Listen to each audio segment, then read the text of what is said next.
information leader. This morning, talking about the situation in Iran. Of course, sanctions by the United States and are being considered as well by the EU. But generally, we're looking at the impact then on South Africa. Mind you, South Africa gets about 25% of its oil from Iran, which is 4% of their output.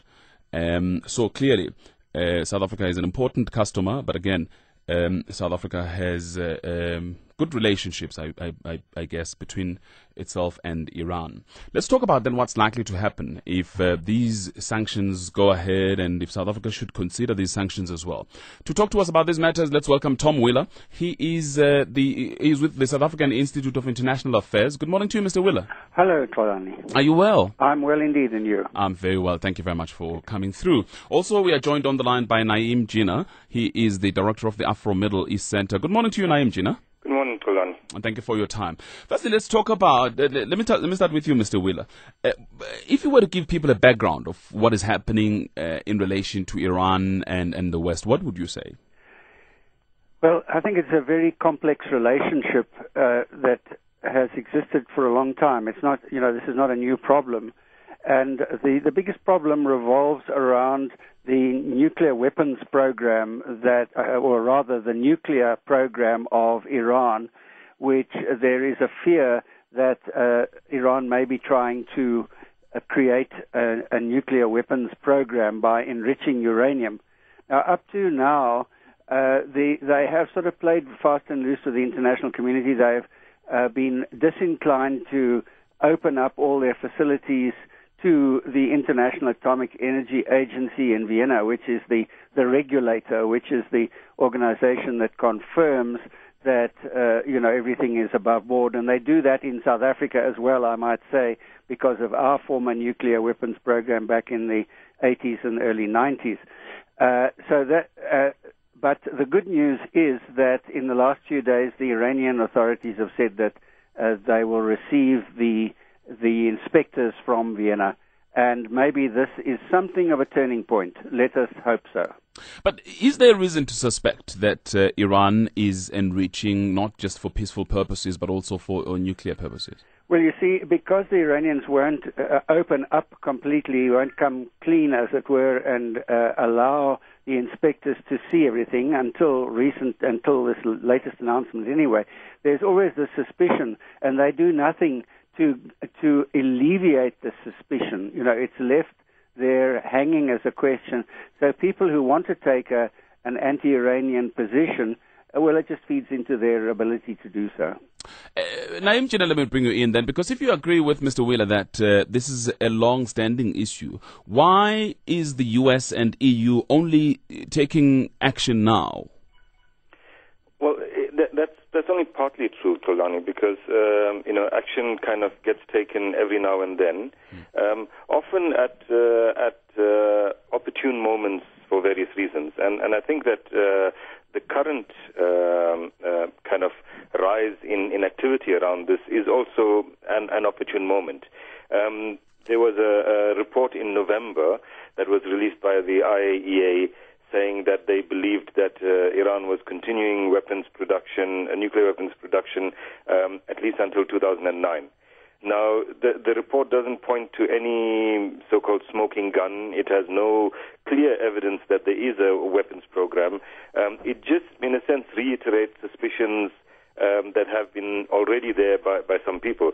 So one would think that, well, there's nothing new in this report in 2009.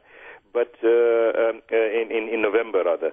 But the political moment and geopolitical moment right now is one where many actors, the U.S., for example, and Israel in particular, see Iran as being something on the back foot, particularly with regards to Syria.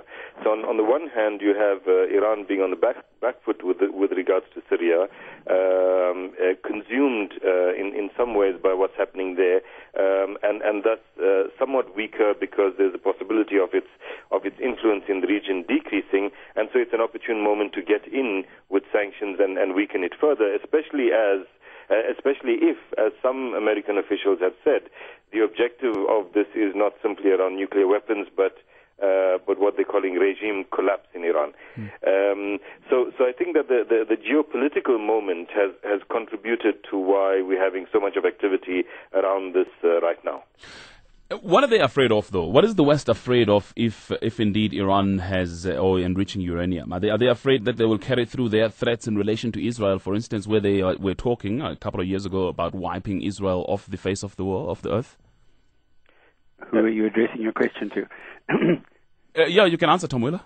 Yeah, I think there is this standoff across the Gulf that has been going on. It has many facets. It also has the facet of the Shia Islam that it pervades in Iran and to a large extent in Iraq. But then Saudi Arabia, which is Sunni. There's the Israeli factor. There's the recent incident where the Iranian Navy threatened the United States if they brought an aircraft carrier into the Gulf and threatened to close the Strait of Hormuz. So it's a very complicated, multifaceted picture. And as Naeem says, also the geopolitical moment. This all feeds into that. The fact that there is quite a lot of problems within the political system of Iran at the moment, that there's internal fighting between the supreme leader, Ayatollah Ali Khamenei, and the president, Ahmadinejad. It all is a very confusing picture, and it's a reason for concern, if nothing else. All right, we'll talk about oil and how it affects other nations, including South Africa, in a minute. But again, Naeem Jinnah, if you say this started a long time ago, why hasn't the U.S. and Europe even considered military strike, then military action in Iran, when they have done the same in countries such as Iraq? I think Iran is, firstly, that there isn't any evidence to support any military action in terms of the international community.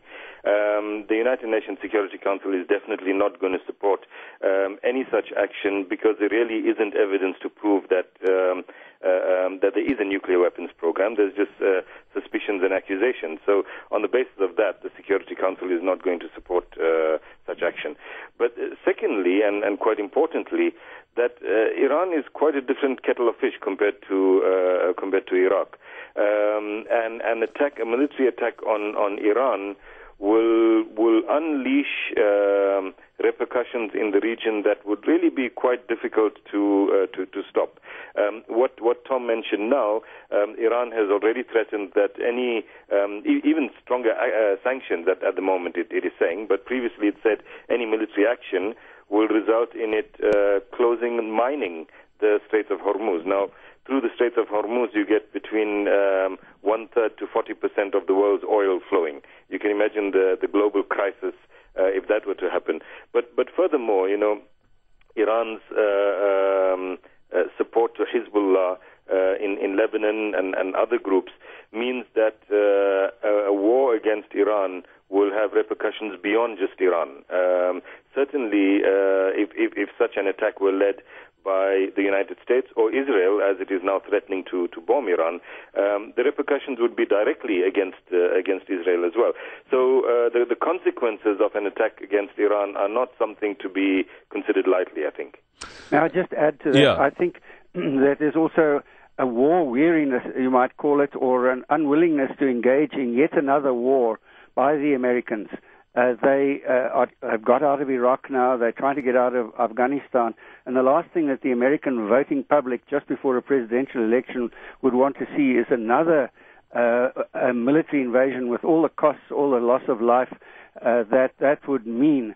So Obama has made no indication that he has any plans to wage any sort of military attack on Iran, for as much domestic political reasons as the wider international relations aspect. But again, Naeem, you speak about the crisis, global crisis. Some people saying, well, it may very well happen, given the fact that if the sanctions are imposed on Iran, then there are issues of oil supplies and the security thereof to many countries, including us.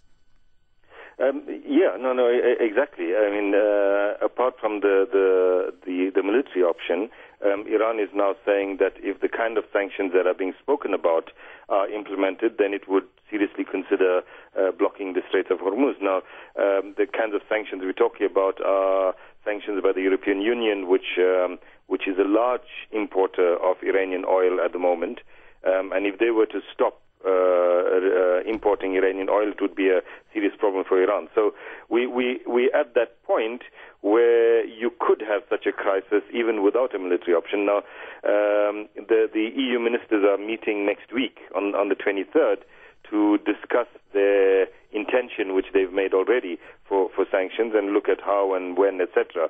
And so the Iranian announcement of allowing IAEA inspectors in, which Tom spoke about earlier, is a way in which to undermine that discussion taking place at the EU foreign ministers meeting. So one could see that that EU meeting will not take a decision perhaps on sanctions, will delay that until inspectors go in, and the kind of waiting and delaying game will continue.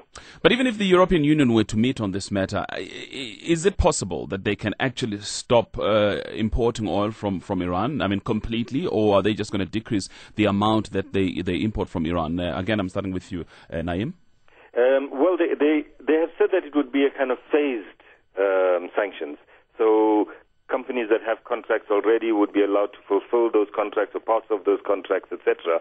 And so it won't be, midnight on a particular date, Europe is going to stop importing oil. It will be over a period of time, probably 6 months or a year or something like that.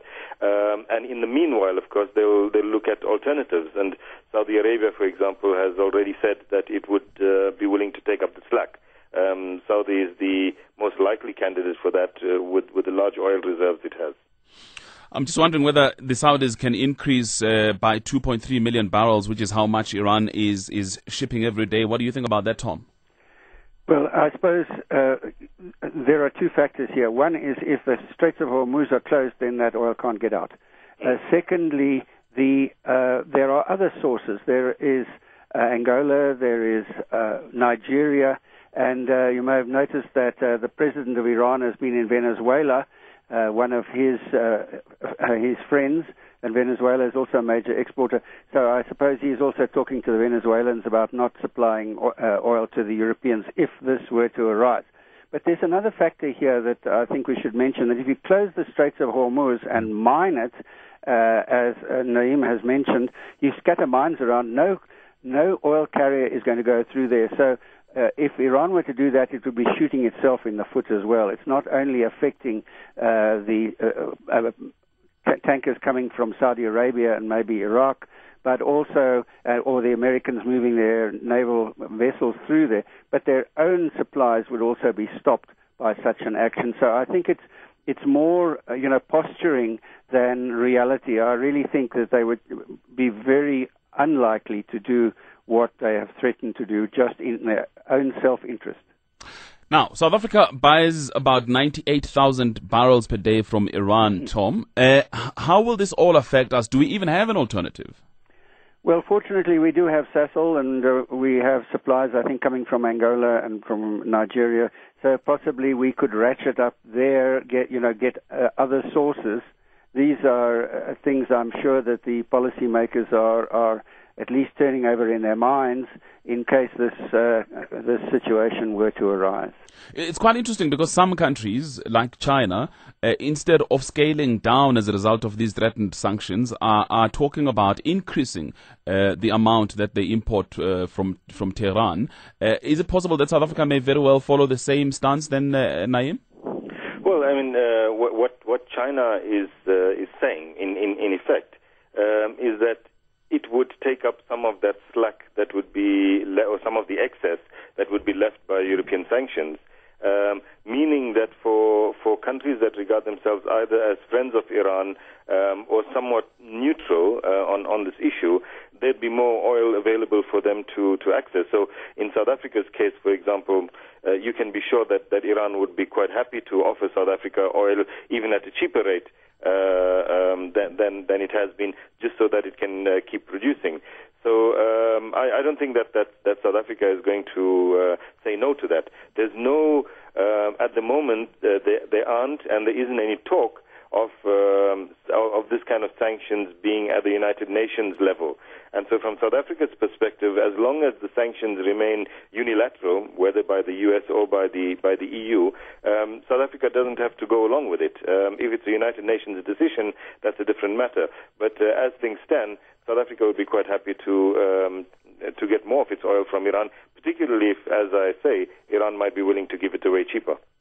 But South Africa may very well be affected by the U.S. sanctions that are financial sanctions aimed at dealing with the Central Bank of Tehran, which processes most of these oil contracts. Will South Africa be affected in that regard then, do you think, Naib? Yes, it will, because the United States is an important economic partner to South Africa.